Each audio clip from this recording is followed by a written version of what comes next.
to the good morning and welcome to the September 2024 meeting of the DASNY board. First up, and probably most importantly, today is 9/11, and it was 23 years ago today that this country suffered a tragic and momentous event.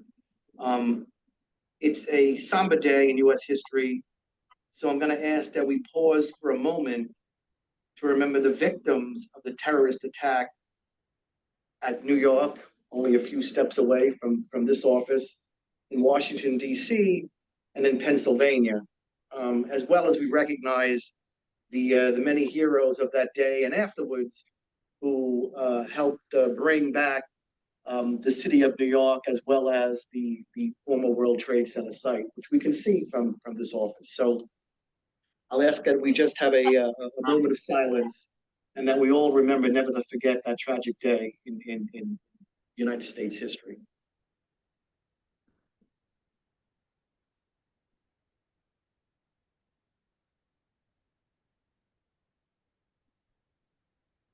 Thank you very much. I know all of us have someone who was affected by that day and suffered a loss. So again, our sympathies go out.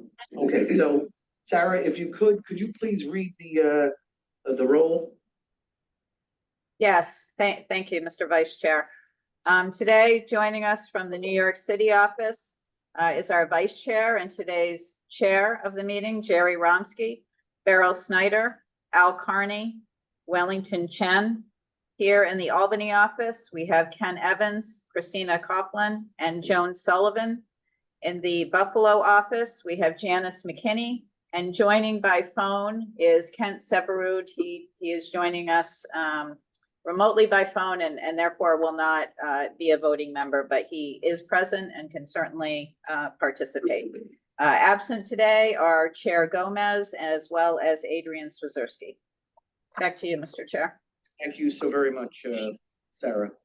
I will do my best to fulfill the large shoes of Lisa, who we miss. And I look forward to turning it back over to her. Anyway, first up is the adoption of the meeting minutes from the July 17th meeting of the full board. I guess we should do them separately, right, Sarah? So I'll ask for a motion to recommend approval of those meeting minutes from the July meeting of the DASNY board. So thank you very much. Thank you. All in favor, aye. Aye. Aye. None opposed, no abstentions. That carries. I'll also ask for a motion to not recommending approval now. We are approving the meeting minutes from the August 21st meeting of DASNY. Can I please get a motion to approve those meeting minutes? Thank you, Beryl. Thank you, Janice, for the second. All in favor, aye. Aye. Aye. None opposed, none abstained. That motion carries as well. So let's move on to our busy agenda. First up, I actually have to go to myself and give the Finance Committee meeting of today. Finance met a short time ago. We reviewed the three offerings: Montefiore Medical Center, Northwell Health, and NYU Langone. After we adopted the meeting minutes of those July meeting, and the August meeting, we then advanced to discuss and recommend approval of those three offerings at today's full board meeting. So that concludes my report, unless anyone has any questions or concerns for finance. Hearing none, I think we can dive into the busy agenda. And first up is the Montefiore Obligated Group.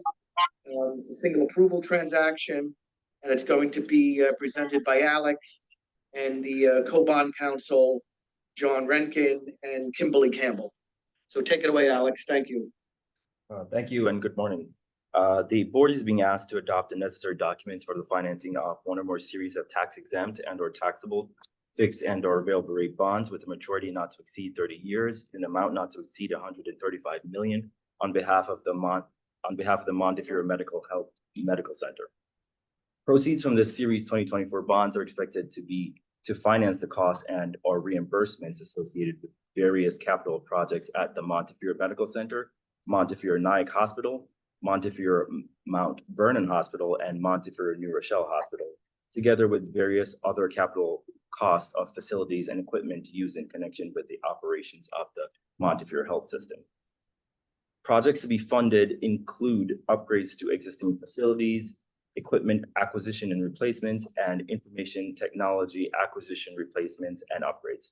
The security will be one or more obligations issued under the master trust indenture. Obligations are expected to be secured by both a security interest in gross receipts of members of the obligated group and mortgages on certain facilities of members of the obligated group. Currently, the sole member of the obligated group is the Montefiore Medical Center.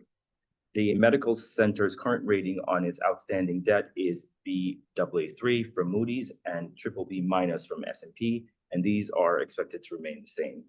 The full detail of this transaction was provided to the members a few months ago at Finance Committee, and I will now turn the presentation over to John Rankin and Kimberly Clark to provide an overview of the documents for the board. John? Thank you, Alex. Good morning. Before you for consideration is the adoption of a series resolution authorizing in the aggregate 135 million of DASNY's Montefiore Medical Center Obligated Group Revenue Bonds, Series 2024. The series resolution is under the general resolution that was adopted on June 20, 2018. The authorized bonds are proposed to be issued to finance capital projects at Montefiore Medical Center and various other facilities that are members of the Montefiore Health System. As was noted in the Finance Committee meeting earlier this morning, this financing will go under the Dormitory Authority Act rather than the MICFA Act because it doesn't fit entirely within the parameters of the authority provided under the MICFA Act. These bonds, like all other bonds previously issued under the general resolution, will be special obligations of the authority, payable solely from and secured by payments by the medical center pursuant to a loan agreement and from amounts in the funds and accounts held by the trustee under the general resolution. DASNY's loan to Montefiore Medical Center will be supported by an obligation issued under its master indenture, which became effective in 2018. The obligations securing the authorized bonds will be secured on a parity with all other obligations issued under the master indenture by a pledge of gross receivables of members of the obligated group and by one or more mortgages on certain of the medical center's facilities. Currently, the medical center is the only member of the obligated group. The obligation relating to the 2024 bonds will be the 9th obligation issued under the master indenture. The series resolution authorizes the issuance of up to 135 million of authorized bonds. The current expectation is that the authorized bonds will be a single series of tax-exempt bonds in an initial fixed rate mode. To provide the medical center with flexibility, the bonds may be converted to different interest rate modes in the future pursuant to the provisions of those documents. It's currently expected the authorized bonds will be sold on a negotiated basis to a syndicate of underwriters, the lead manager of which will be either B of A Securities or Morgan Stanley. As detailed in our letter, the series resolution delegates to various officers of DASNY the power to make certain determinations with respect to the terms of the authorized bonds and do all things necessary or convenient in connection with the sale and issuance of the bonds as proposed. Although the series resolution does not require it, the authorized bonds or a portion thereof may be insured by a financial guarantee insurance policy if that is determined to be economically advantageous. Kimberly? Thank you, John, and good morning to the members of the board.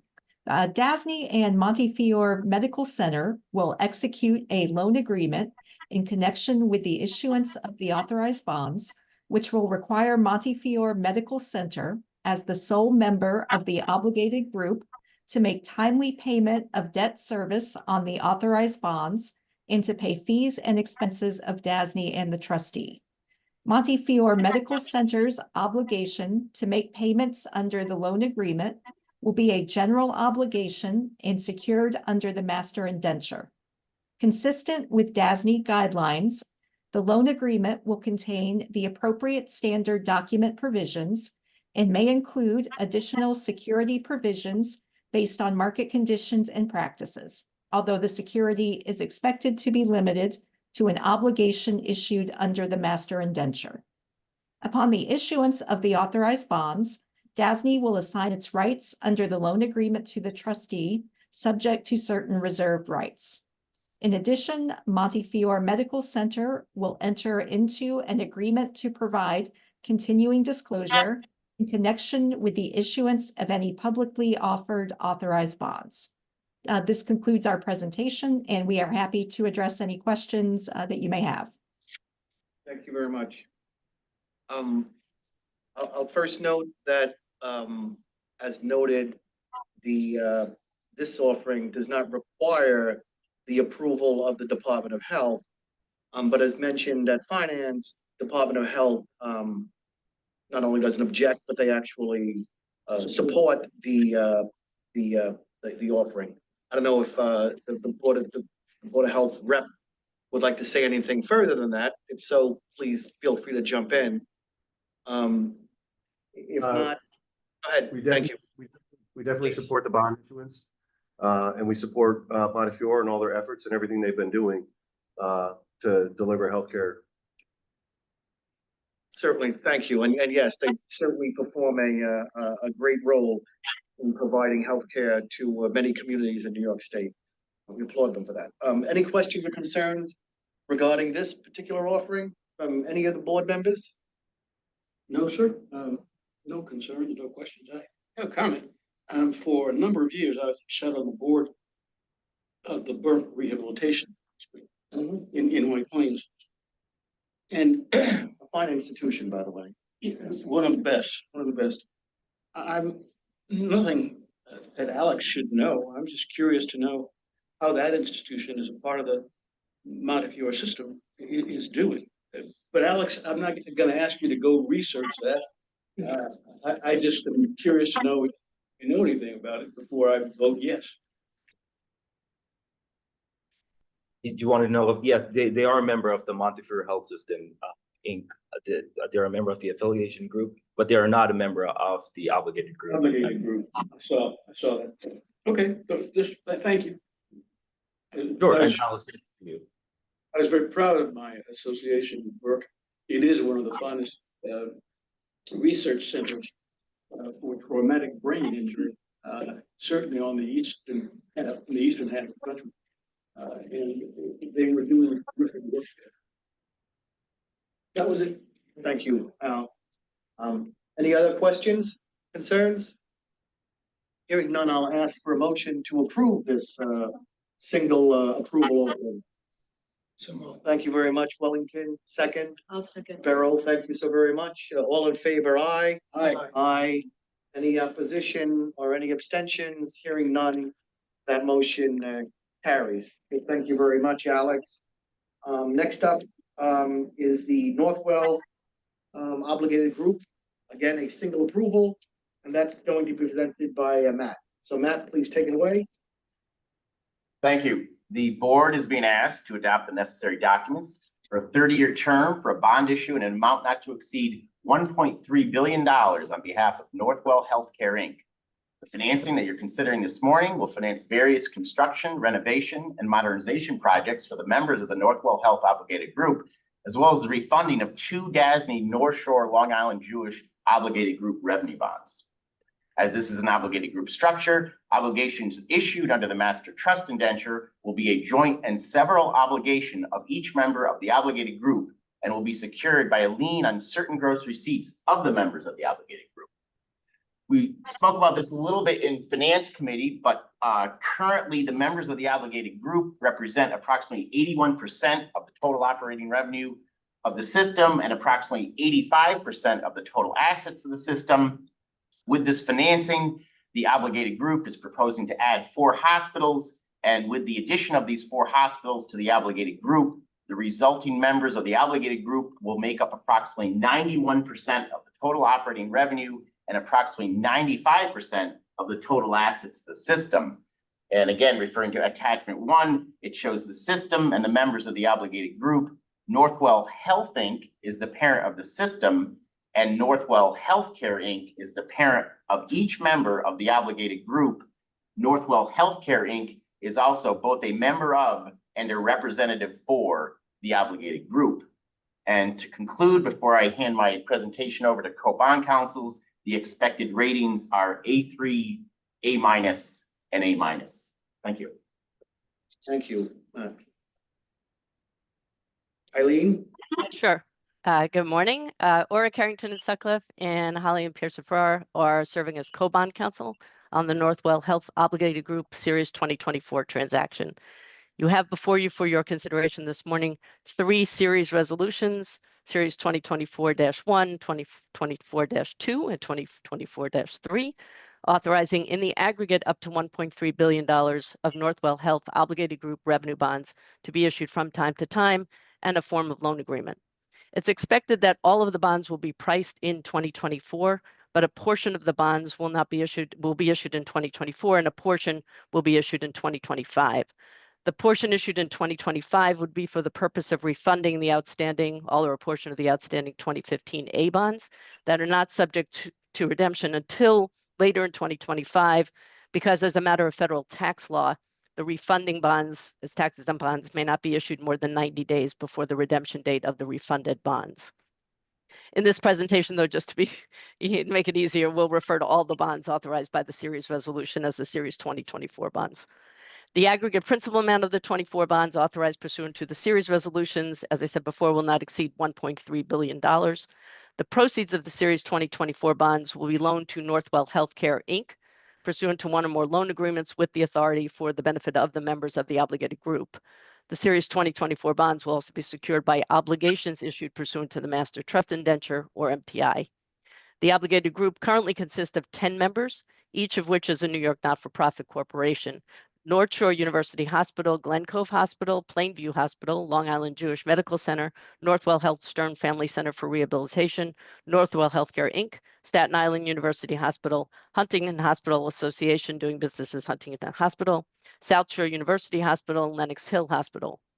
As Matt was mentioning, it's anticipated that the following 4 entities will become members of the obligated group concurrently with the issuance of the 24 bonds. Each of these entities is also a New York not-for-profit corporation. They are Central Suffolk Hospital, doing business as Peconic Bay Medical Center, Phelps Memorial Hospital Association, Northern Westchester Hospital Association, and John T. Mather Memorial Hospital, Port Jefferson, New York, Inc. Now, Natalia, hand it to you for a description of the transaction and the series resolutions. Morning. I'm a little hoarse, so please bear with me. Apologize. The Series 2024 transaction. The Series 2024 bonds are expected to be issued as tax-exempt, fixed-rate bonds and used to, 1, refund the authority's Series 2009B, 2009C, and 2009D bonds, and the authority's Series 2015A bonds. 2, finance certain projects for various members of the obligated group, and 3, pay certain costs of issuance of the Series 2024 bonds. The Series 2024 bonds will be special obligations of the authority, payable solely from revenues, which consist of certain payments to be made under the loan agreement and payments made under the obligations. The obligations to the authority will be secured by the gross receipts pledge of all members of the obligated group pursuant to the NTI. The series resolutions. The series resolutions delegate to various officers of the authority the powers, among others, to establish 1, the principal amount of the Series 2024 bonds, not to exceed $1.3 billion in the aggregate, the date or dates on which any Series 2024 bonds will pay interest and principal and mature, which maturity may not exceed 30 years from the November 1st, immediately next succeeding the date of initial issuance. 3, the rate or rates at which the Series 2024 bonds will bear interest, provided that the true interest cost of the Series 2024 bonds will not exceed 7.5% if tax exempt and 10% if taxable. 4, the redemption dates and prices and provisions for tender for purchase. And 5, the form of the Series 2024 bonds. There is no debt service reserve fund requirement for the Series 2024 bonds. In addition, the series resolutions authorize the execution and delivery of one or more bond purchase agreements, loan agreements, and assignment agreements, and approve the draft preliminary official statement, authorize the final official statement, and authorize authority officers to do all other things necessary or advisable in connection with the issuance of the Series 2024 bonds. The Series 2024 bonds will be secured by 1, the funds and accounts established pursuant to the series resolutions, 2, the obligations, and 3, a pledge of payments to be made to the authority under the loan agreements. That concludes my portion of the presentation. Thank you for listening, and if you have any questions, we're here. Thank you very much. Just to quickly describe the master trust indenture, or MTI, as we come with the MTIs. Under the MTI, all the members of the obligated group are jointly and severally obligated to pay all obligations issued thereunder. Each obligation will be secured by a pledge of the gross receipts of the members of the obligated group, which consist of all revenues derived from healthcare and health-related services. Members of the obligated group may leave the obligated group, and as we discussed before, new members may join the obligated group, but only if certain debt service coverage tests and other conditions provided by the MTI are satisfied. Also, the MTI permits members of the obligated group to incur additional indebtedness, pledge or otherwise encumber a portion of their accounts receivable, secure that debt on a parity with the obligations within certain prescribed limitations. The MTI requires members of the obligated group to maintain certain debt service coverage ratios, contain certain limits on the amount of cash and other property that may be transferred to parties that are not members of the obligated group. Just in conclusion, the bonds are proposed to be sold through a negotiated sale to a syndicate of underwriters represented by Morgan Stanley. The bond purchase agreements to be entered into between among the authority, Northwell Healthcare Inc. and the underwriters contain terms and conditions which are customary in connection with the sale of bonds of the authority, in addition to terms providing for the forward delivery of a portion of the Series 24 bonds. As I said earlier, the portion that would be allocated to refund the 2015 bonds would be issued in 25. With that, the presentation is concluded, and as Natalia said, if there are any questions, happy to answer. Thank you very much, Eileen. Al? Thank you, Jerry. I don't have any questions. I just wanted to say to Eileen and to Natalia, it's good to have you with us. It's Al Carney. It's good to be here. Thank you. I'll note that as required, the Department of Health has issued a written recommending approval and support for this transaction. So thank you. Any questions or concerns on here? Any of the board members? I note that the addition of the 4 members to the obligated group. I'm assuming that Kimberly Eileen or someone make sure that that whole process is done properly and they sign on the master trust agreement and whatever else they go. So yes, we have worked into that. Thank you. Hearing none, can I get a motion to approve this offering? Thank you very much, Beryl. Second. And Al, thank you very much for the second. All in favor? Aye. Any opposed? None. No abstention. So that motion carries. Now we'll move on again with Matt on the NYU Langone obligated group single approval transaction. Take it away, Matt. Thank you. Thank you. The board is being asked to adopt the necessary documents for a 12-year bond issue in an amount not to exceed $140 million on behalf of NYU Langone Hospitals. The financing that you're considering this morning will include a refunding of 2 DASNY NYU Hospital Center revenue bonds and the refinancing of a Nassau County revenue bond issue. As this is an obligated group structure, obligations issued under the master trust indenture will be secured by both a security interest in NYU Langone Hospital's gross receipts and mortgages on certain NYU Langone Hospital's facilities. And finally, the expected ratings are A1 and A+. And now I would like to hand things over to our co-bond counsels. Thank you, Matt. Eileen? So, Yes. Yes. I'm back. Ora Carrington and Sutcliffe and Perlman and Miranda LLC are serving as co-bond counsel on the NYU Langone Hospitals Obligated Group Series 2024 transaction. I'm going to give a brief overview of the transaction, and then Steve Adnapose from Perlman and Miranda will give a brief overview of the general resolution and series resolution. Then I'll finish up with a discussion of the MTI. Today, you have before you for your consideration a new general resolution, the Series 2024 resolution, and a loan agreement. The board is being asked to adopt a new general resolution to take into account the modernization of certain provisions and to align certain general resolution provisions with certain DASNY policies. You're being asked to approve the issuance of the Series 2024 bonds in one or more series in an aggregate principal amount not to exceed $140 million. The proceeds of the 24 bonds will be loaned to NYU Langone Hospitals as borrower and obligated group representative. NYU Langone Hospitals is currently the only member of the obligated group. The Series 2024 transaction includes the issuance of the bonds, which are proposed to be sold through a negotiated sale to a syndicate of underwriters represented by Goldman Sachs. The Series 2024 bonds are expected to be issued as tax-exempt bonds in the fixed rate mode and used to, as Matt was explaining, also refund the Series 2014 bonds, the authority's Series 2014 bonds, and the authority's Series 2014 bonds that were issued in January of 2015. Two different series of bonds, also to refund bonds issued by the Nassau County Economic Assistance Corporation and to pay certain costs of issuance of the Series 24 bonds.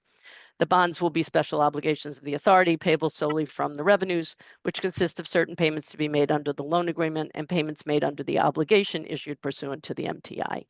The obligation will be secured by the gross receipts pledge of the members pursuant to the MTI and also mortgages on certain of NYUHC's facilities in Manhattan. Steve, to you for the resolutions. Thanks, Eileen. The general resolution constitutes the basic agreement between the authority and the holders of the bonds. The general resolution is an open resolution in that it allows for the issuance from time to time of multiple series of bonds, each such series to be separately secured by the applicable revenues, by certain funds and accounts established for the applicable series of bonds, by an obligation, and by any other security pledged to the payment of such series of bonds. The general resolution sets forth the general terms for each series of bonds, conditions for issuance, security for the bonds, funds, and accounts, and the flow of monies through such funds and accounts, events of default and remedies, provisions regarding amendments to the general resolution, provisions regarding the trustee's fiduciary obligations, covenants of the authority, and defeasance provisions. The Series 2024 bonds will be the first series of bonds to be issued under this general resolution. The series resolution delegates to various officers of the authority the powers, among others, to establish the principal amount of the Series 2024 bonds not to exceed $140 million in the aggregate. The date or dates on which any Series 2024 bonds will pay interest and principal and mature, which maturity may not exceed 12 years from the July 1st immediately next succeeding the date of initial issuance. The rate or rates at which the Series 2024 bonds will bear interest, provided that the true interest cost for the Series 2024 bonds will not exceed 7.5% if tax exempt and 10% if taxable.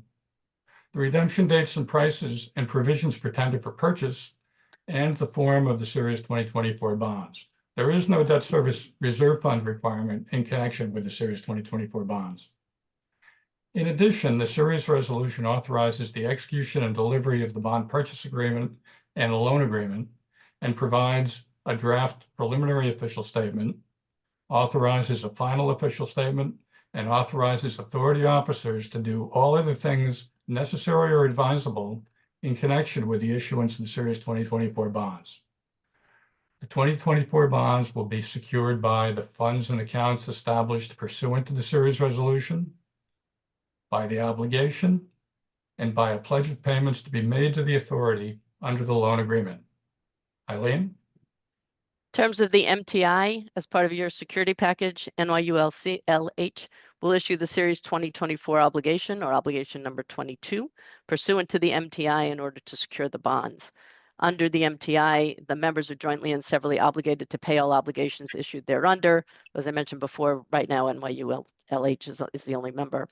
Each obligation will be secured by a pledge of the gross receipts of the members of the obligated group, which constitute all revenues derived from healthcare and health-related services, and in this case by mortgages given on certain real property that constitute the core healthcare facilities of the obligated group. The existing, in terms of the 24 bonds, the existing mortgages will secure the Series 2024 obligation and all other obligations issued under the MTI on a parity.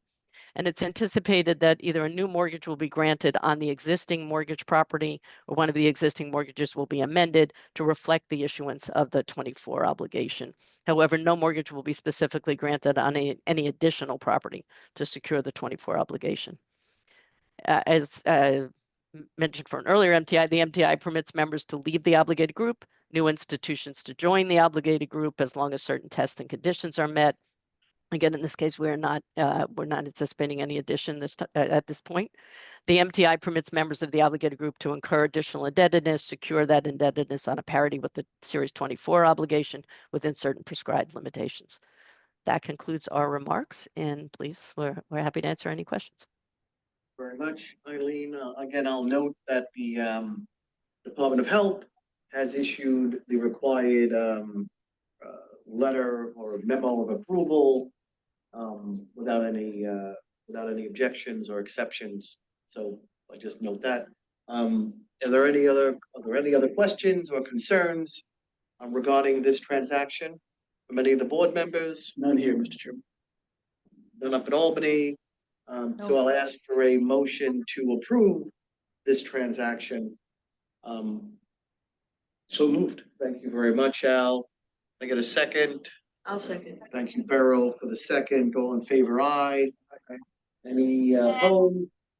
Any objections? No, I didn't hear something. I guess that was just some background. Yeah, it was. Nobody's opposed, nobody objecting. And no Confirming. So that motion carries and that is approved. Next up, we will advance to the White Plains Hospital Obligated Group Adoption of Documents. As you may remember, at our August 21st, I guess it was a special meeting of the board, finance as well as recommended approval. The board approved the first preliminary approval. They were here for our finance. So with that background, please take it away, Alex. Thank you, Alex. That's correct, Mr. Chairman. At the August 21st special board meeting, the members adopted a resolution to proceed for one or more series of bonds in an amount not to exceed $500 million on behalf of the White Plains Hospital Medical Center. Since that time, the secret review has been completed. The TEFRA hearing was held on August 29th, and the PACB approval is anticipated to be received at the September 12th PACB meeting. Staff is now recommending that the board adopt the necessary documents for this transaction. But before that, I will turn the presentation over to John Rankin and Kimberly Campbell to provide an overview of the documents. Thanks, Alex. John Rankin with Hawkins, Delafield and Wood. I'm joined by Kimberly Campbell, our co-bond counsel with Brown Hutchinson. Before you for consideration is the adoption of a general resolution authorizing the issuance of bonds to provide financing or refinancing for White Plains Hospital Obligated Group from time to time, and a series resolution authorizing in the aggregate $500 million of DASNY's White Plains Hospital Obligated Group Revenue Bonds Series 2024. The proposed DASNY loan to White Plains is for the purpose of financing or refinancing all or a portion of the costs of acquiring, constructing, renovating, equipping, furnishing, repairing, or purchasing elements of a project located on the hospital's campus in White Plains, New York, and to provide for cost of issuance and similar costs. The principal elements of this particular project relate to the costs of design, development, construction of a 10-story addition to the existing inpatient hospital facility, including an expansion of the emergency department, the addition of new operating rooms and private inpatient beds, and the demolition of a parking garage and pavement and equipping of a surface parking lot.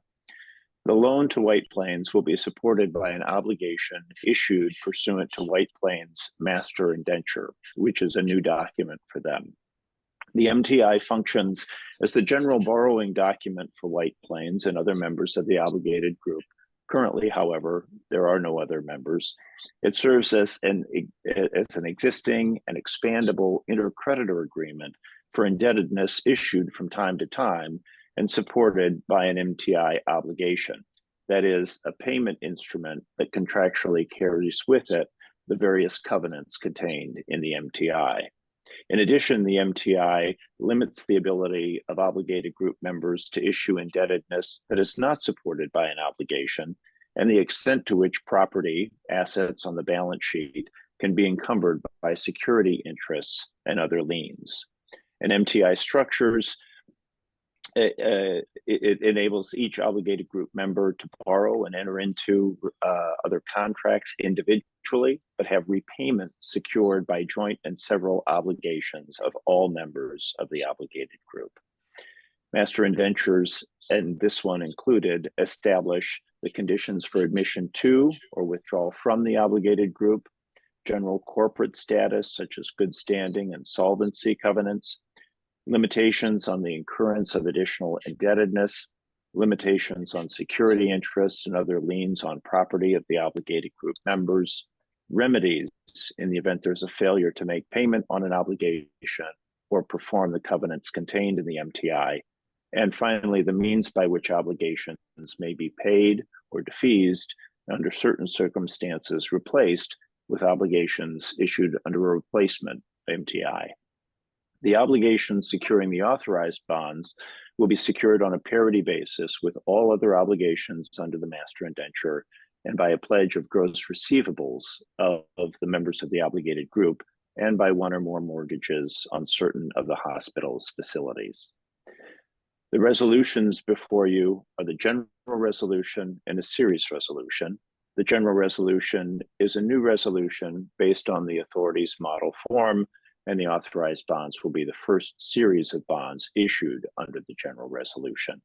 The general resolution constitutes an agreement between DASNY and the holders of the bonds issued under it and contains the basic terms of that agreement.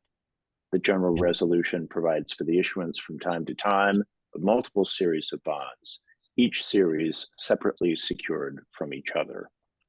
The authorized bonds are special obligations of DASNY, payable solely out of the revenues, which consist of payments made by the hospital under the applicable loan agreement. Payment of the authorized bonds is secured by the pledge and assignment made of the general resolution of the revenues and the funds and accounts established in series resolutions. The series resolution for your consideration authorizes the issuance of up to 500 million of authorized bonds. The current expectation is that the authorized bonds will be issued as a single series of bonds in an initial fixed rate mode. To provide the hospital with flexibility, the bonds may, under certain circumstances, be converted to other interest rate modes. It's currently expected that the authorized bonds will be sold in a negotiated sale to a syndicate of underwriters, the lead manager of which will be B of A Securities.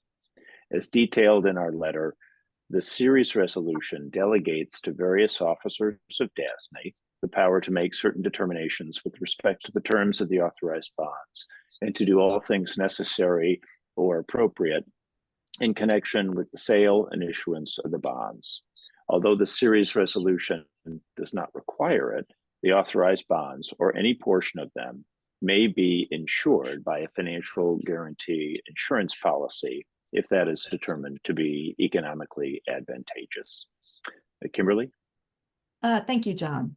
DASNY and the hospital will execute a loan agreement in connection with the issuance of the authorized bonds, which will require White Plains Hospital, as the sole member of the obligated group, to make timely payment of debt service on the authorized bonds and to pay fees and expenses of DASNY and the trustee.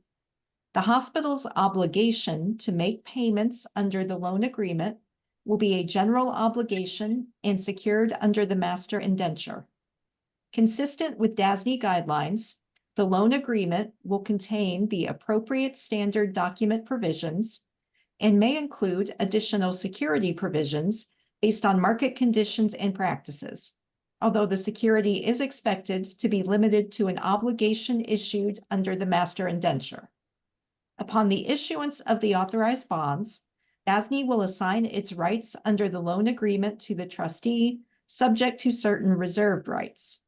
In addition, the hospital will enter into an agreement to provide continuing disclosure in connection with the issuance of any publicly offered authorized bonds. This concludes our presentation, and we are happy to address any questions that you may have. Thank you. Again, I'll note that when we did the preliminary approval, the Department of Health had issued a memo recommending an approval this transaction. Yep. Any other question or concern? I know we gave this preliminary approval last month. Yes. I would just say, at the last board meeting, I requested to have a meeting with Monty to understand why White Plains is setting up their own obligated group Yes, thank you. Yep. from the Montefiore obligated group. And I just want to thank DASNY for orchestrating that meeting. And we had that meeting and it went well. And we're comfortable with this transaction. Well, thank you very much for reminding us, Ken, and obviously that's important because it was sort of a question. I think Al might have asked a question, but thank you for answering that. Appreciate that. Good. But what's the answer? It was okay, right? They're setting up the obligated group with White Plains outside of the Monty obligated group for the purposes of they get a better bond rating at the end of the day than they would if they had stayed with the Monty obligated group. So Alex, what are the bond ratings between Monty and White Plains? So White Plains currently doesn't have a rating. We're expecting the rating to be in the triple-B category. So at least the same or better than Montefiore. The lower cost of issuance, basically at the end of the day. And if you look at the benefits of them being on their own, it kind of just tips the scales a little bit to the having two separate obligated groups. Thank you. Thanks, Ken. I appreciate that. And if you remember, White Plains had a much better payer mix. I don't say better payer mix, but a more commercially based payer mix. I remember that. I just Probably results in a lower, I would think, results in a bit of a lower rate of. Well, time will tell, obviously. But thanks very much for that follow-up. It's always appreciated. Any other questions or concerns? None here. Hearing none, I'll ask for a motion to recommend this offering. Thank you. So Al? moved. Can I get a second? Second. Wellington, thank you, Wellington. I'm all in favor, aye. Aye. Thank you very much. Janice up there in Buffalo, we see you. Thanks. In your Syracuse orange, by the way, I see. They still, right, they still. And a nice Bills win, by the way, the other night. Thank Nice you win. very much, Jerry. Nice Thank comeback. you. Very nice Yeah. comeback. Anyway, so New all in York favor? team. Yes, New York team, we're good. The Jets, we'll see. Oh, that's- Well, all in favor of this, aye. Aye. Aye, none opposed, no abstentions, thanks so very much. That concludes White Plains, and now we're moving on to the two Columbia University adoption of transaction report. The first one is being presented by David, and this relates to the original approval was back in April, I think, David. Am I correct? I think so. That's correct, Mr. Chairman. Well, thank you, Dave. Take it away. Sure. So this is the first of two transactions for Columbia University that's before you today. You'll recall at the April 10th meeting, the members adopted a resolution to proceed for a bond issuance on behalf of Columbia University, an amount not to exceed $150 million. You'll recall following that meeting, the university put that transaction on hold temporarily as it revised its plan of finance and added the commercial paper component that will also be before you today. The only update since April is that PACB approval was received on April 17th and the seeker review was completed on 9th. Other than that, there are no changes to the transaction that was described to the board back on April 10th. B of A Securities will be the lead manager for this transaction, and we expect to price the bonds in early October. At this point, I will turn it over to Vivian and Virginia to provide an overview of the documents. Virginia? Good morning. Vivian's going to get us started this morning. Okay. Good Sorry about morning. that. Vivian, take us away. Before you for consideration is the adoption of a resolution authorizing an up to 30-year commercial paper program for the benefit of Columbia University. The commercial paper resolution authorizes the authority to issue and have outstanding multiple series and subseries of commercial paper notes at the request of the Columbia University.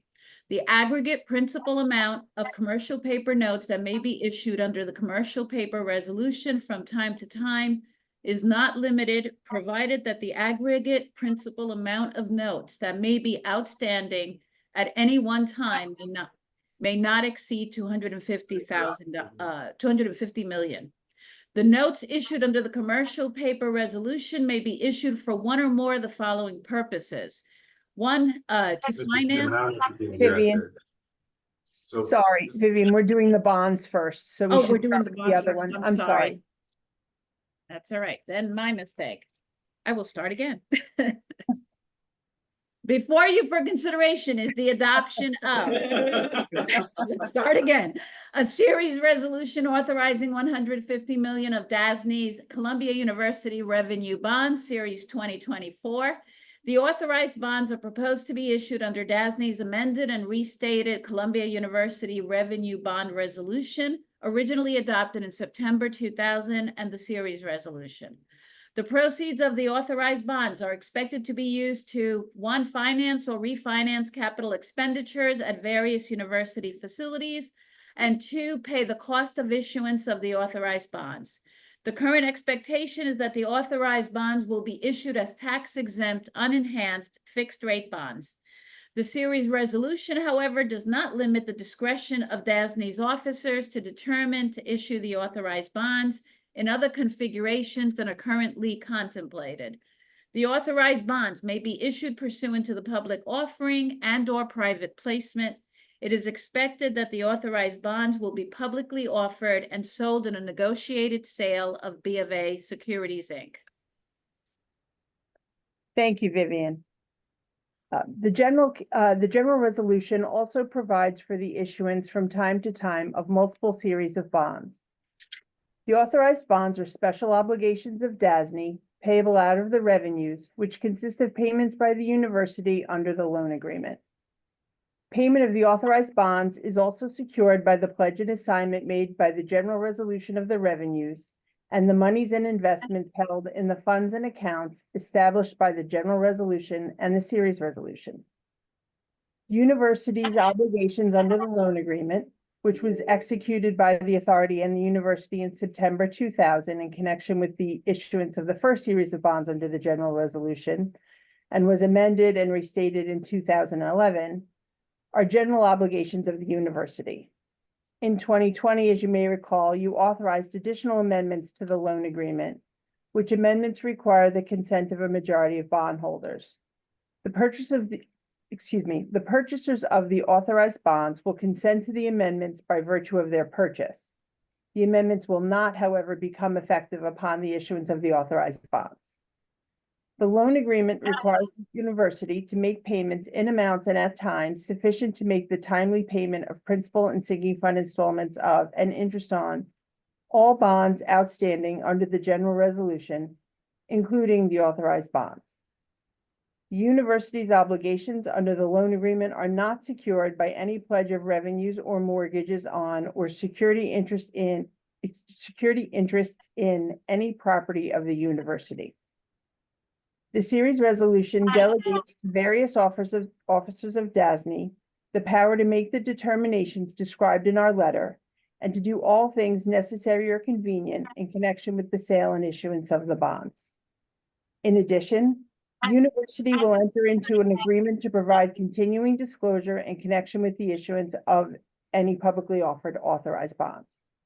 This concludes our presentation, and we are happy to answer any questions you may have. Very much. Any questions or concerns? No, sir, just a comment. Please. I'd like to say that it's a pleasure to have Virginia and Vivian back with us. Thank you. Thank you, Al. I need a motion to approve. So moved. Thank you very much, Al. Any seconds, please? I'll second. Thank you, Beryl. All in favor, aye. Aye. Any opposed? None, no abstentions. That motion carries. So David, take us away on the commercial paper transaction for Columbia, which was previously approved at the June meeting, I remember. I think I'm right. That's correct. Thank you, Mr. Chairman. So at the June 18th meeting, the members adopted a resolution to proceed for a new commercial paper program for Columbia University. The only update since then is that PACB has approved the transaction on June 26th, and the secret review was completed on September 9th. Other than that, there are no other changes to the program that was described to the board back in June. B of A and JP Morgan will serve as the dealers for this program. It's expected that we'll issue the first tranche of commercial paper under the new program shortly after the bonds are issued in October. At this point, I will turn it over to Vivian and Virginia to discuss the bond documents. Once again, Vivian's going to get us started. And starting with famous first words, before you for consideration is the adoption of a resolution authorizing an up to 30-year commercial paper program for the benefit of Columbia University. The commercial paper resolution authorizes the authority to issue and have outstanding multiple series and sub-series of commercial paper notes at the request of Columbia University. The aggregate principal amount of commercial paper notes that may be issued under the commercial paper resolution from time to time is not limited, provided that the aggregate principal of notes that may be outstanding at any one time may not exceed 250 million. The notes issued under the commercial paper resolution may be issued for one or more of the following purposes. One, to finance or refinance the cost of one or more capital projects. Two, to refinance, renew, refund, or otherwise provide for the payment of the principal of outstanding notes. And three, to pay costs associated with the issuance of the notes. All notes issued under the commercial paper resolution will be on a parity with each other and will be issued as tax-exempt notes. Because commercial paper notes are, by definition, short-term promissory notes that mature not more than 270 days from their respective dates of issuance, the notes are expected to be continuously renewed on their respective maturity dates through the issuance of new notes with new maturities and interest rates, until such time as the university determines to either pay some or all of the notes from available funds or arrange for more permanent financing through the issuance of long-term indebtedness to refund some or all of the notes at their maturity.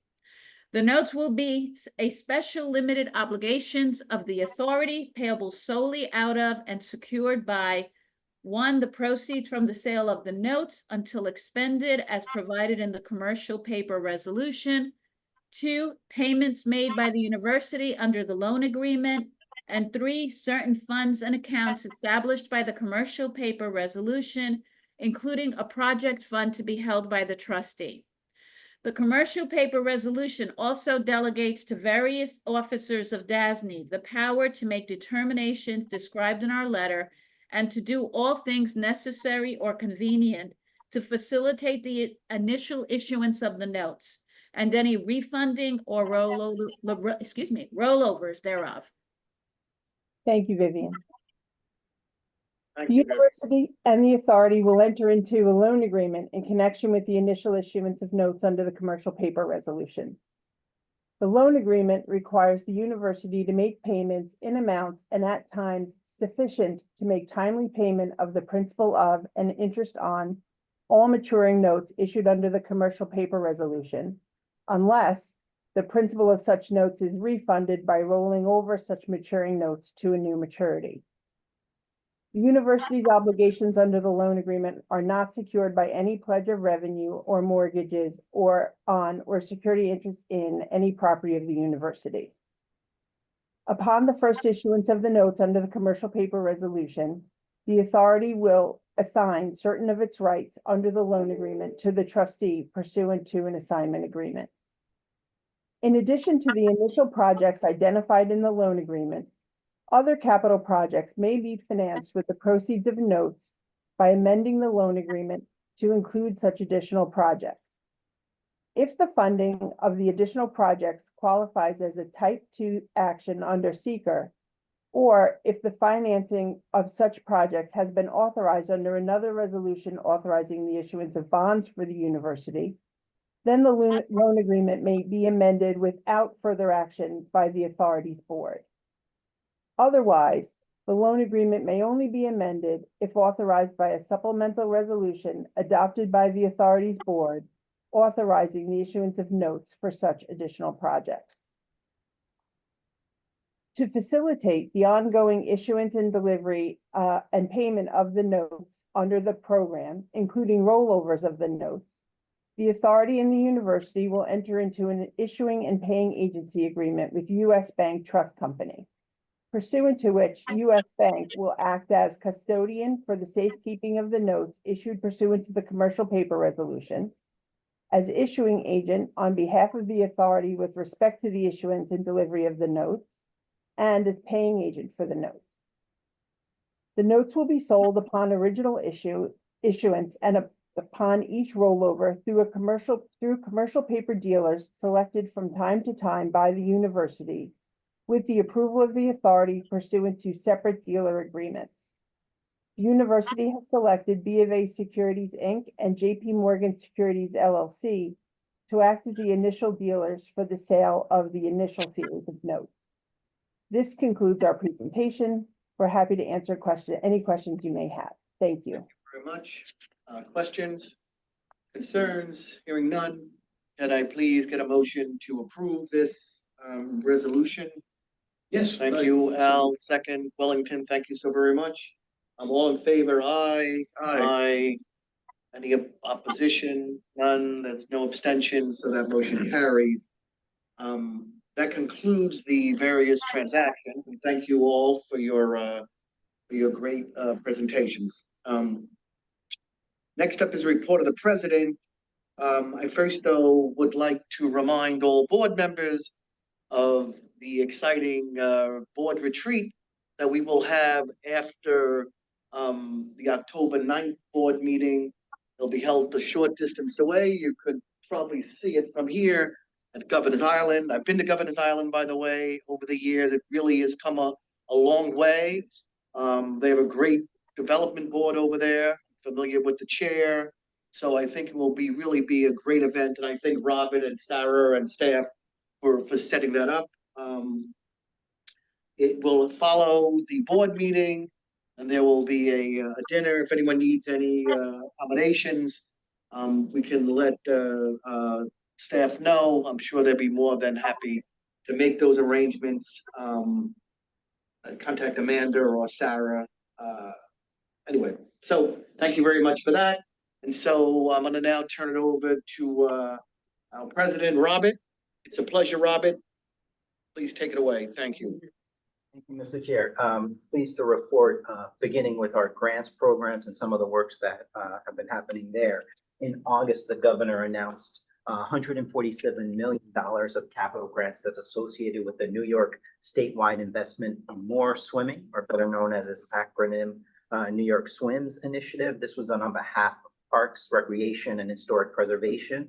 And these awards serve 37 underserved communities across the state participating in this initiative. I want to thank the grants team in particular for their work around this. They were able to review a significant number of grants that exceed the amount that have been awarded.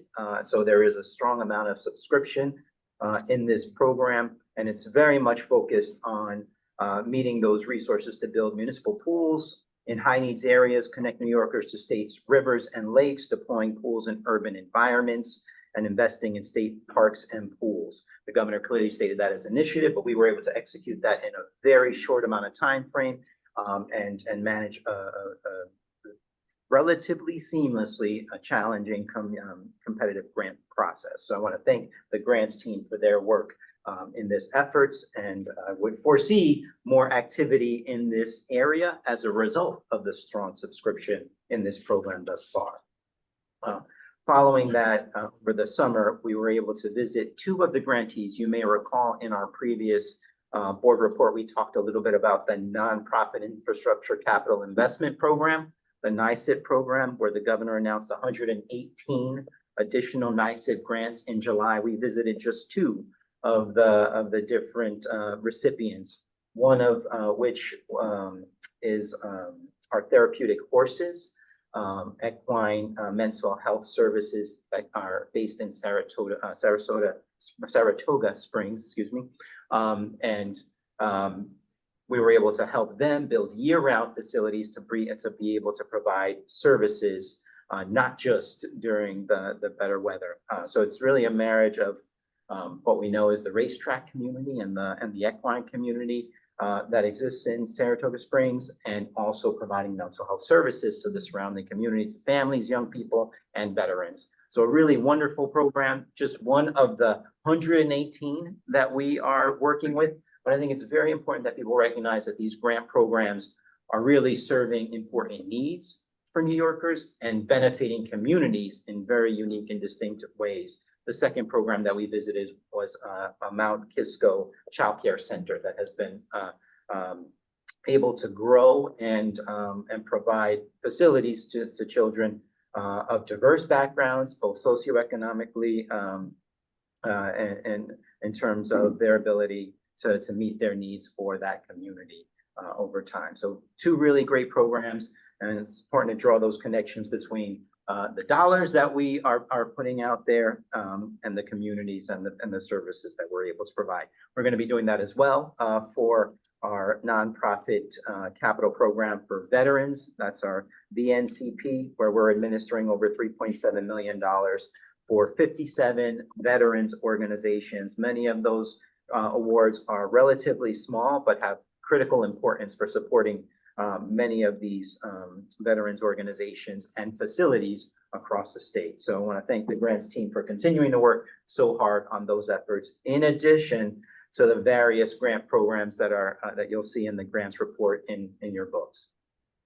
Our public finance team was very busy this summer, in particular, meeting the needs of Pace University. You will recall that we authorized $330 million for a variety of financings, and in 3 different tranches completed over the summer.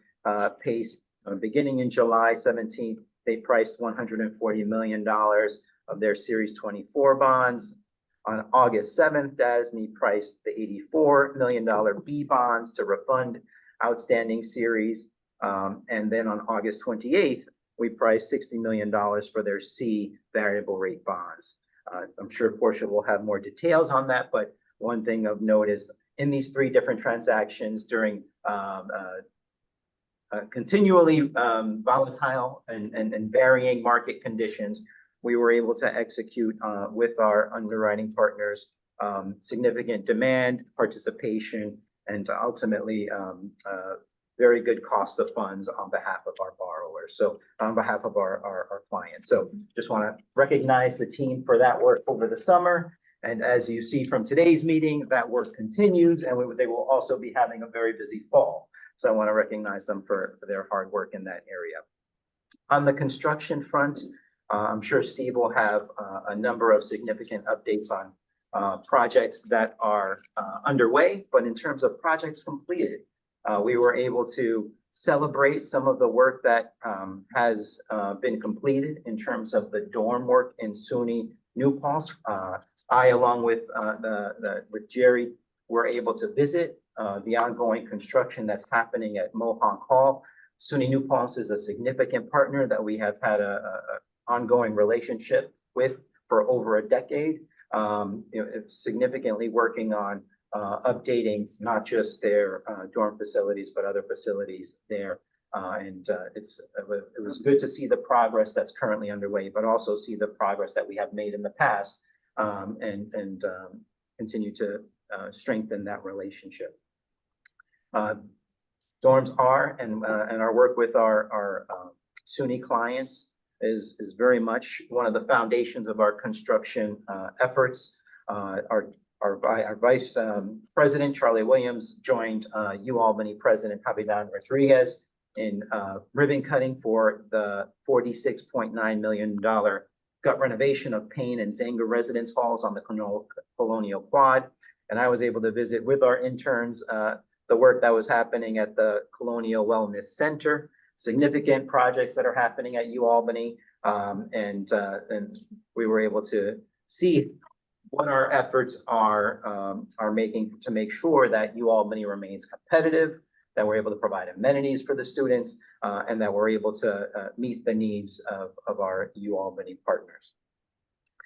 Also want to note, Nadine was able to join York College, moving downstate, and cut the ribbon for the outdoor track and field complex at York College, which is described as the first and only National Collegiate Athletic Association level track and field facility in Southeast Queens. And the project involved demolition and reconstruction of an artificial turf field and resilient surface track, remediation of sinkholes, closure of 2 abandoned sanitary sewers that were bisecting the property, removal of 3 abandoned underground fuel oil storage tanks, and remediation where spillage had occurred.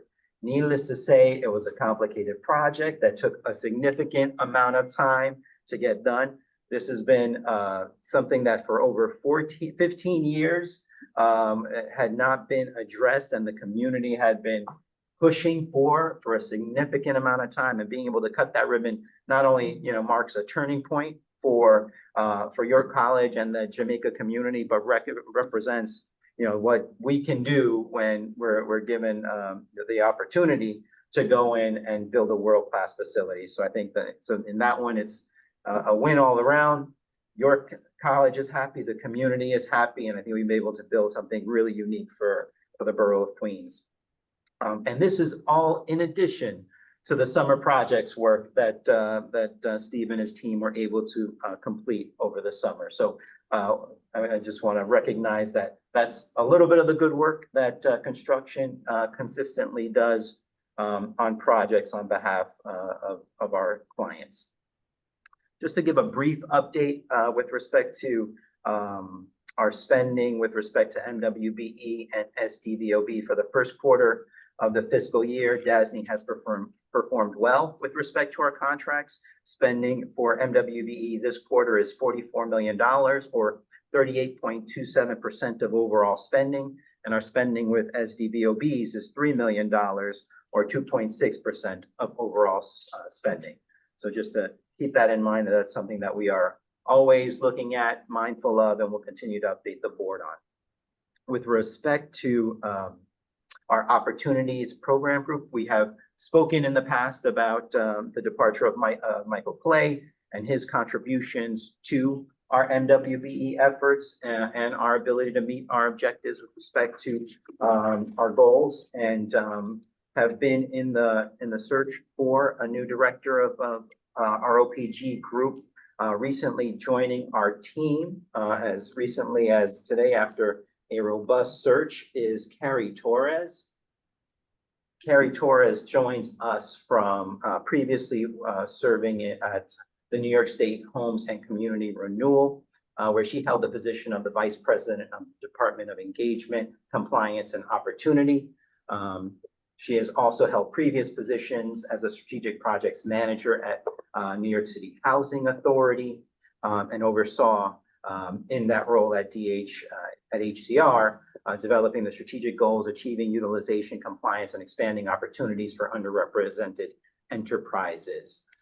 So of course, in addition to her master's in urban policy and leadership from Hunter College, she brings a wealth of experience, both in state government, and in particular in the areas around MWBE and SDVOB issues. So we're excited to have her join the team, and I'm sure Al will want to meet her at a future meeting. So we look forward to inviting her to meet to introduce herself to the board at some point in the future. In terms of employee engagement, I want to certainly invite all of our board members to participate in our all hands meeting tomorrow.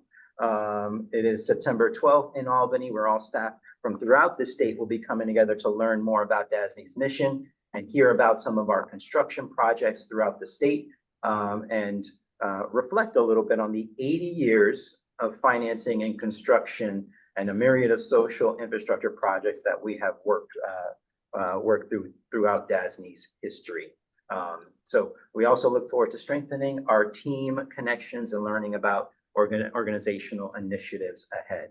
So look forward to seeing certainly approximately 350 DASNY employees who are joining us tomorrow, and certainly hopefully some of our board members should you be able to attend.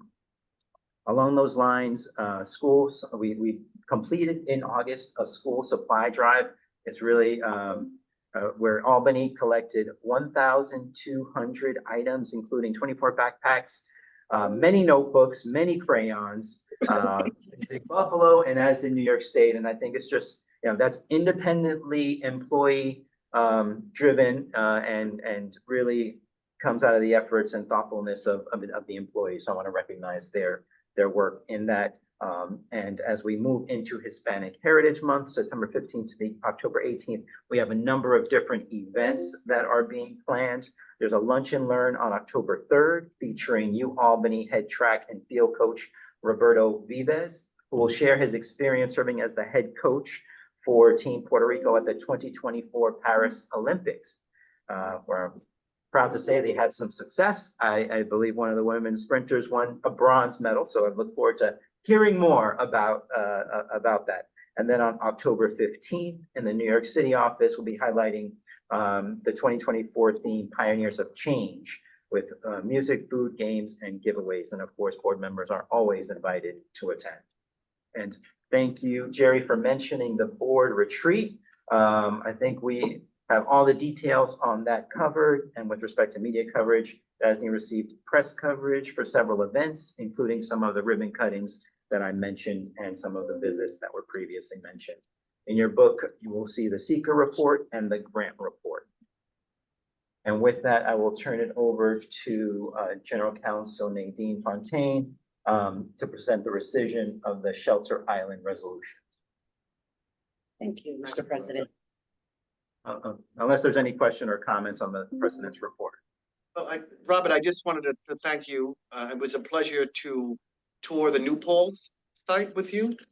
We were up there for probably a half day or so, and Steve, I compliment you and your wonderful staff up there. I had the pleasure of walking with them for a good, couple of hours. It was really an exciting project. It's a pretty complicated project. It was built in 1968, I think. And they were actually adding like 2 floors to these old dormitories. So it's a pretty complicated, pretty interesting project. So I compliment you and your staff, and thank you, Robert, for having us there. And I think it's a great idea for all the board members every once in a while to go see these great projects, because I think you get a feel for the work that we actually do here. You see it actually taking place. It's great. And thank you for also setting up the exciting what's the official category? The member retreat on the 9th of October. So thanks, Robert. And thank you, Steve. And go ahead, Nadine. Sorry for the jump in. No, not a problem at all. Thank you, Mr. Vice Chair. So included in your materials at tab 9 behind the president's report is a proposed resolution rescinding the board's prior approval of the Shelter Island Public Library Society revenue bond resolution and the series authorization that would authorize up to $9.5 million in Shelter Island Public Society revenue bonds, series 2024. That resolution was adopted at the May 8th, 2024 meeting. Since that time, DASNY has received subsequent notification from the town of Shelter Island regarding the proposed project scope. Based upon the town's revised notification, DASNY has determined that the project should be classified as a type 1 rather than a type 2 action under seeker. So that would require the performance of another supplemental environmental review. Until that review has been completed, we are now proposing that the board rescind the prior resolutions, and we have a proposed resolution rescinding the prior resolution, which is attached to your materials. So upon conclusion of the supplemental review, the matter will be represented to the board at that time for reapproval of the project. And I'll note, Nadine, it had nothing to do with DASNY or its staff. It had to do with the town coming up with some complicated reasoning that we had to go along with. It was something specific to their local law that they identified and indicated that they needed to change the classification. But do I need a resolution or what do I do? There is a resolution. There was a resolution. And, okay, it's in the batch of the president's report. Okay, so 3 or 4. 3 or 4 pages after that. Yeah, keep going. yeah, I think so. At 9, right behind the president's report. I got it. Go the other way. Sorry. No, No. I think, here. Anyway, I see. Right here, right in front of this. The one page, I missed the page. So, okay, so, can I get it's right, everyone's seen it's behind tab 9, the short resolution. I make an approval, Mr. Thank you Chair. very much. Second, thank you, Beryl. Thank you very much. All in favor? Aye, thank you. None opposed, no abstentions, so that motion carries. Thank you very much, Nadine. That conclude, I go on to finance. Yes. So on behind tab 10 is the public finance report. We'll turn it over to Portia. Thanks, Portia. Great, thank you, Jerry. Included in the members' materials are the standard public finance reports, including the report outlining the transactions that we priced and closed since the last board meeting. Honestly, Robert, I don't think I have anything to add to your overview of the PACE transaction, but really do want to, again, thank the staff for their work, Alex Jardine in particular. Brief market update. Total year-to-date new issuance volume for 2024 is approximately $363.3 billion, up approximately 29% from last year's comparable volume. Supply for this week is projected to be above average at approximately 13.3 billion. Supply has been heavy in recent weeks and is expected to continue to be heavy as borrowers try to access the market before the election. Municipal bond funds saw inflows last week as well as the previous week. Tax-exempt bond yields were mostly steady across the curve on Tuesday, with the 10-year and 30-year AAA MMD unchanged at 2.63% and 3.52% respectively. U.S. government bond yields were lower, with the 10-year Treasury yield decreasing by 5 basis points to 3.65%, and the 30-year Treasury decreasing by 3 basis points to 3.97%.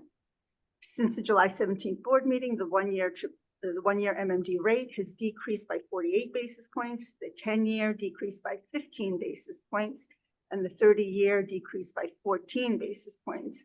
During the same period, the 10-year Treasury yield decreased by 52 basis points, and the 30-year decreased by 41 basis points. I would note for the members that the Fed meeting for September is scheduled for next week, where it's anticipated that they will be lowering rates, but more to come, and we will report accordingly at the next meeting.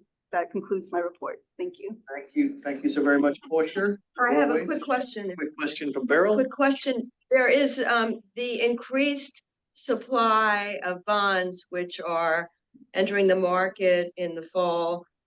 Is that impacting our sales effort in any significant way, and or the interest rate? Are we thus forced to, overall, are New York State bonds forced to be a bit higher yield, or is it basically just increased supply, everyone's back, everyone's busy?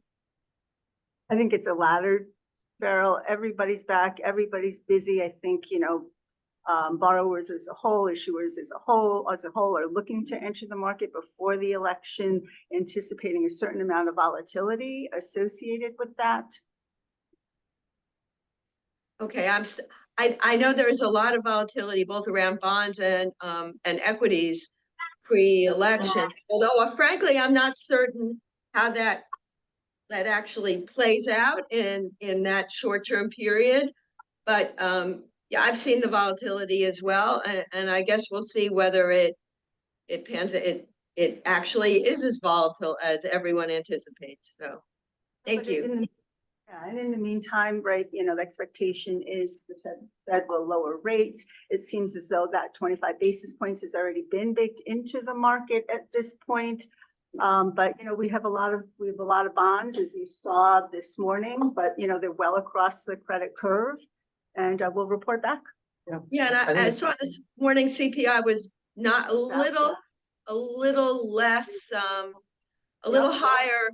There's a little more pressure on CPI than people anticipated, so that maybe a 0.5 point interest rate cut is not going to happen, or at least the likelihood has been diminished. But again, we'll see next week. It's interesting, the CPI increased a bit, because gas prices are really down. But a lot of it is housing and such, and transportation, inexplicably. Well, we clearly need building more housing. I clearly endorse that. And I'm sure my esteemed chair would also agree with me if he was here right now. Lisa, so. And Beryl, it's also worth mentioning in our meetings with the underwriters, that was a frequent question about the state of New York State supply, the amount of volume that we're doing, the market's ability to absorb that supply. In almost a consistent fashion, the underwriters did not recognize any issues with respect to the increased supply. That has been a continuing trend, not just amongst us, but amongst various municipal issuers. And they were foreseeing and already preparing for the increased supply into the fall before the elections and through the end of the year. And I think it had been backed by increased inflow. So I think it's, for them, it's a little bit of par for the course in terms of their preparations and their expectations for the rest of the year with respect to New York issuance. Well, that's good. That's good to know that New York is keeping pace with everyone else as far as marketability. So thank you.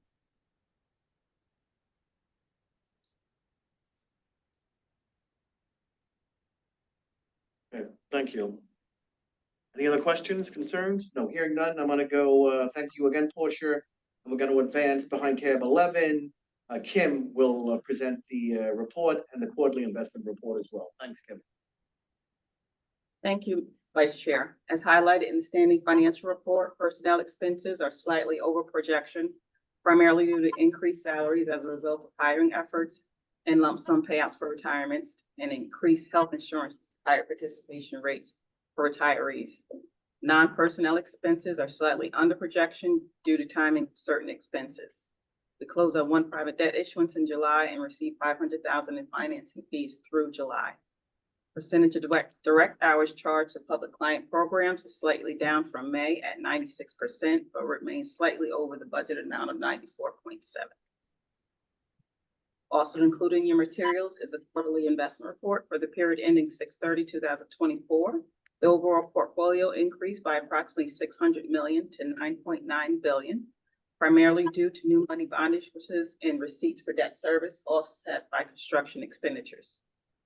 Due to the investment of New York State prepayment monies, the portfolio saw a shift of $2.1 billion from money market mutual funds into treasury obligations. Update on our fiscal year audit. KPMG is wrapping up its audit of the 12 individual financial statements this week, and they expect to issue a clean audit opinion. On the procurement front, we have also issued an RFP for audit services, as this was KPMG's last year under the previous procurement. Proposals are due this Friday on 9/13.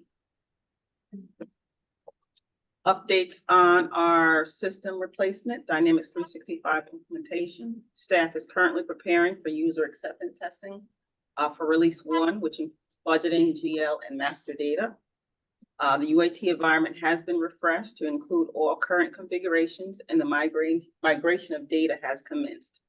Activities include a dry run to track the time needed to refresh the configuration and data between environments, budget entries, financial dimension data, vendors, customers, and bank accounts have been completed. GL balances and projects will be migrated in the next few days. Financial reports utilizing GL balances will be generated in the new environment to compare to the JD Edwards financial statements. Other activities associated with the project, the custom power app that was developed by our DASNY IF staff will be ready for testing in this release. to include vendor collaboration for banking, W-9 submission, and maintaining vendor records. Our DASNY purchasing group is currently working with HSO to finalize PO forms generated from the D365 environment, which will also be ready for UAT testing, release 1. We're scheduling meetings next week to meet with the vendor to continue determine the integration project schedule for D365 and the PM web application.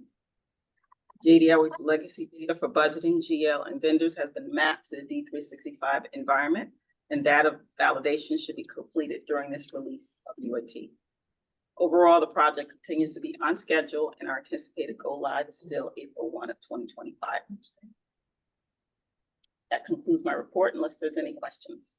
Thanks very much, Kim. Any Kim, questions? yeah, yes, Thank you, Al. minor thing.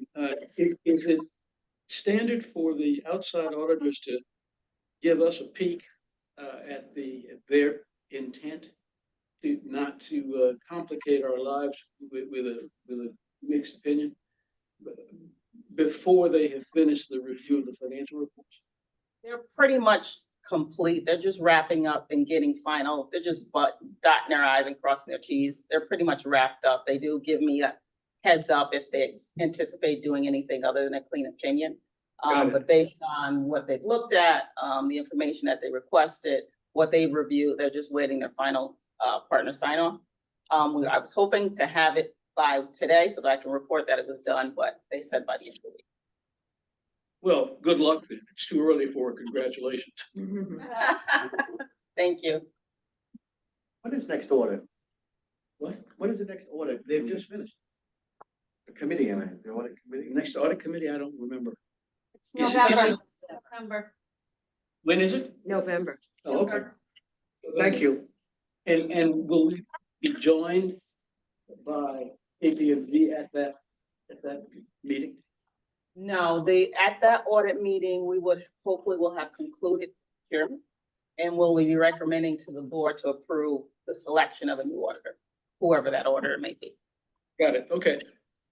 I just didn't remember. Thanks very much, Al. Anything else? What's For that? this audit To bid? Do you know if we're gonna have? We did not have, we had a Q&A period.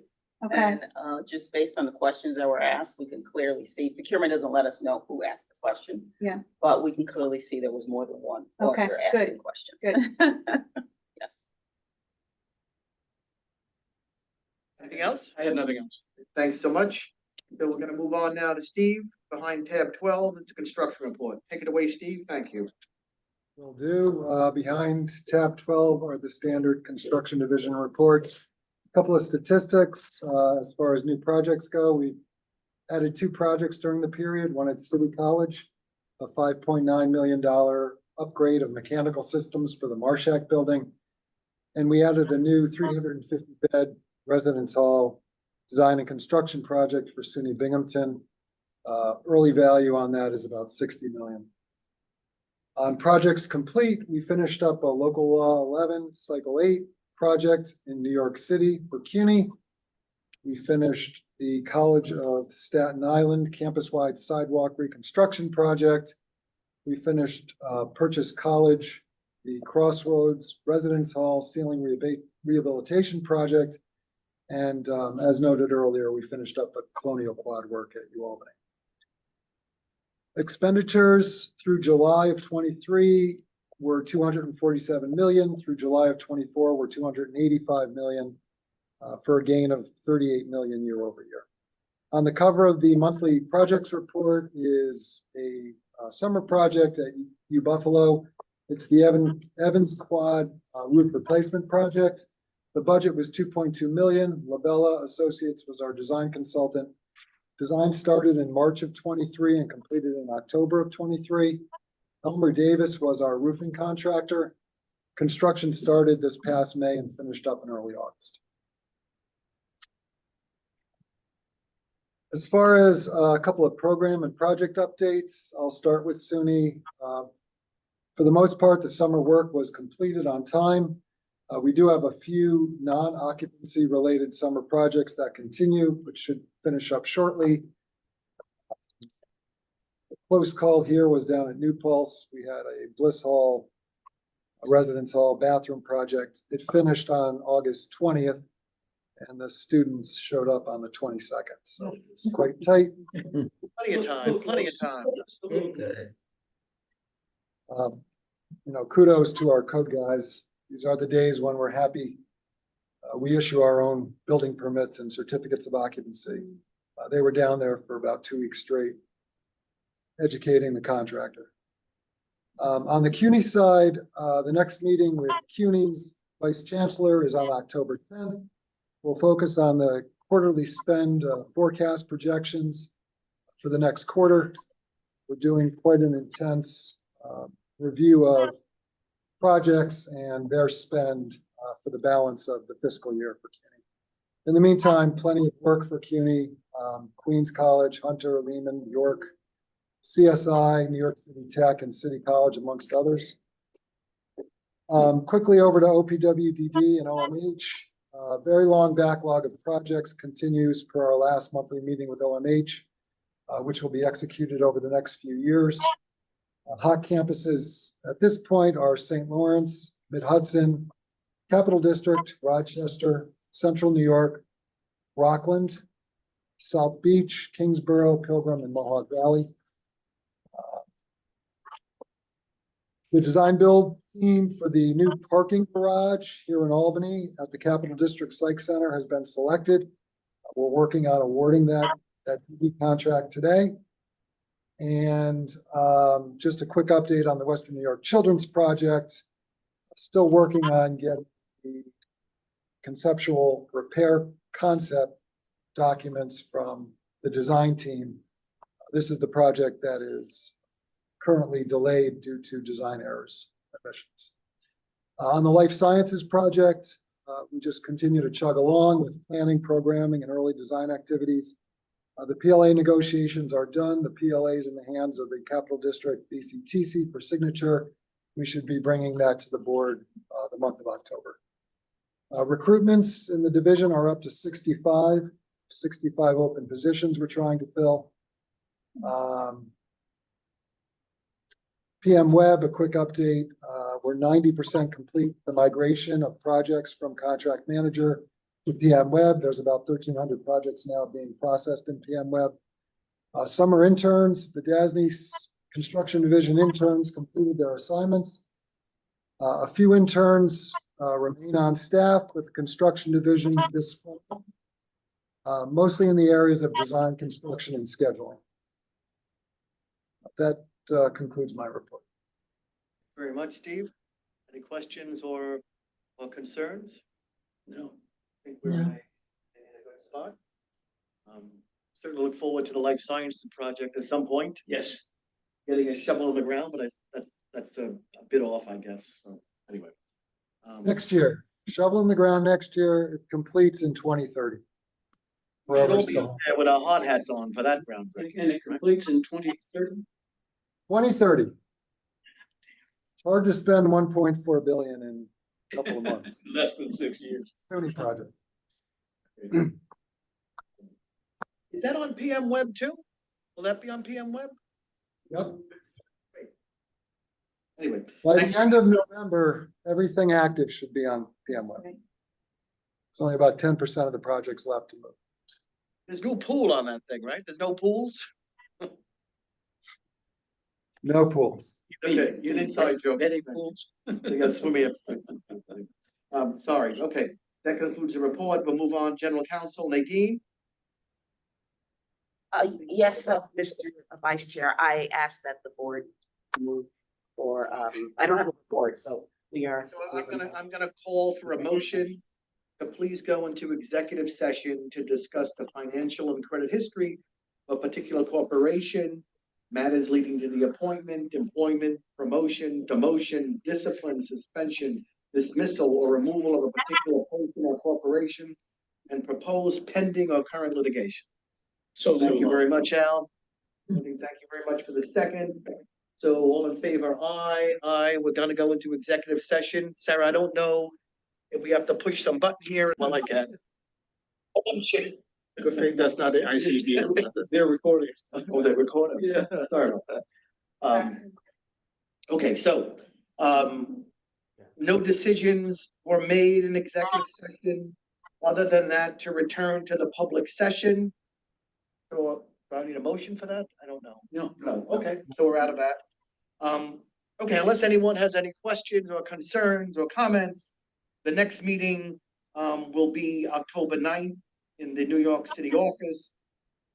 The governance committee will meet that day, and the retreat at Governor's Island will be in the afternoon and the evening. We all look forward to that very exciting retreat.